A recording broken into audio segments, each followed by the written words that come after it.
যে ভারত একদা বাংলাদেশকে চোখ রাঙাতো এখন সেই ভারতকে পাত্তা দেয় না বাংলাদেশ। সম্প্রতি ভারতের সংখ্যালঘু মুসলিমদের নিরাপত্তা নিশ্চিত করার আহ্বান জানিয়েছে বাংলাদেশ।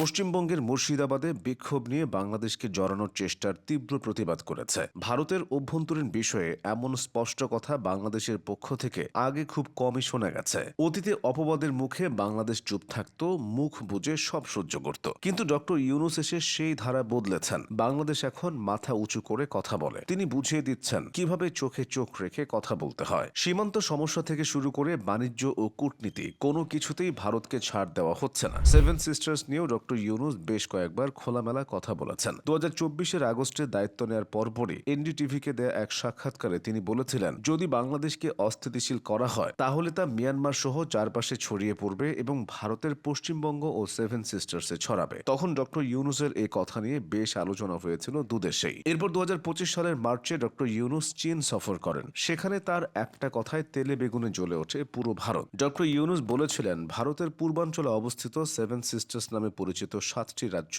সম্পূর্ণরূপে ল্যান্ডলকড বা স্থলবেষ্টিত অঞ্চল। সমুদ্রের কাছে পৌঁছানোর কোনো উপায় নেই তাদের। এই অঞ্চলের জন্য আমরাই সমুদ্রের একমাত্র অভিভাবক। মূলত এই বক্তব্যে তিনি ভারতের 7টি রাজ্যে তথা সেভেন সিস্টার্সের সঙ্গে বাংলাদেশের ব্যবসায়িক সম্ভাবনা তুলে ধরেন। কিন্তু বিষয়টি নিয়ে ভারতে আলোচনা সমালোচনার ঝড় বয়ে যায়। অবশ্য তাতেও ডক্টর ইউনূসের কৌশল পরিবর্তিত হয়নি। শেখ হাসিনার আমলে সীমান্তে বিএসএফ এর হাতে বহু মানুষ প্রাণ হারালেও কড়া কোনো প্রতিবাদ জানানো হতো না। অথচ 2024 5 আগস্টের পর পুরো চিত্রটাই বদলে গেছে। শেখ হাসিনা সরকারের পতনের পর থেকেই সীমান্তে কাঁটাতারের বেড়া নির্মাণে বেশ তৎপর ভারত। বেড়া নির্মাণ করতে গিয়ে সীমান্তের নিয়ম লঙ্ঘন করছে দেশটি। এ ব্যাপারে দিল্লিকে একাধিকবার কঠোর বার্তা দিয়েছে ঢাকা। ভারতের হাইকমিশনারকে তলব করে সীমান্তে দেশটির তৎপরতায় গভীর উদ্বেগও প্রকাশ করা হয়েছে। এছাড়া ভারতের কাঁটাতারের বেড়া নির্মাণে বিজিবিও ছিল পুরোপুরি সতর্ক অবস্থানে। এছাড়া দায়িত্ব নেওয়ার পরপরই স্বরাষ্ট্র উপদেষ্টা জাহাঙ্গীর আলম নির্দেশ দিয়েছিলেন, ভবিষ্যতে যাতে সীমান্তে কোনো বাংলাদেশি নাগরিকের প্রাণ না যায় সে বিষয়ে প্রয়োজনীয় ব্যবস্থা নিতে।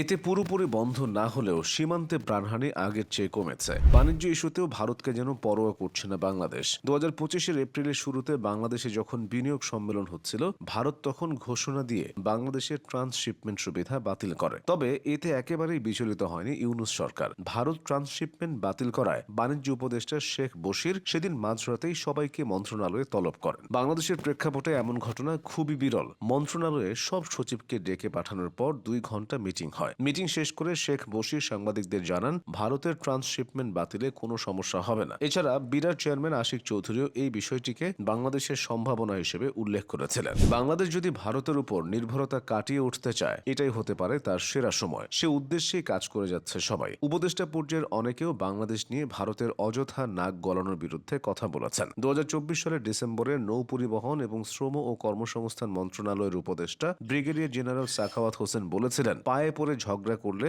বাংলাদেশি কেউ আর ভারতমুখী হবে না। পার্শ্ববর্তী দেশ হওয়ায় সম্পর্ক পুরোপুরি স্বাভাবিক না থাকলেও বাংলাদেশ ও ভারত একে অপরের উপর নির্ভরশীল। তবে ভারত বাংলাদেশকে যে চোখে দেখে সেটা নিয়ে আগে থেকেই নাখোশ এদেশের মানুষ।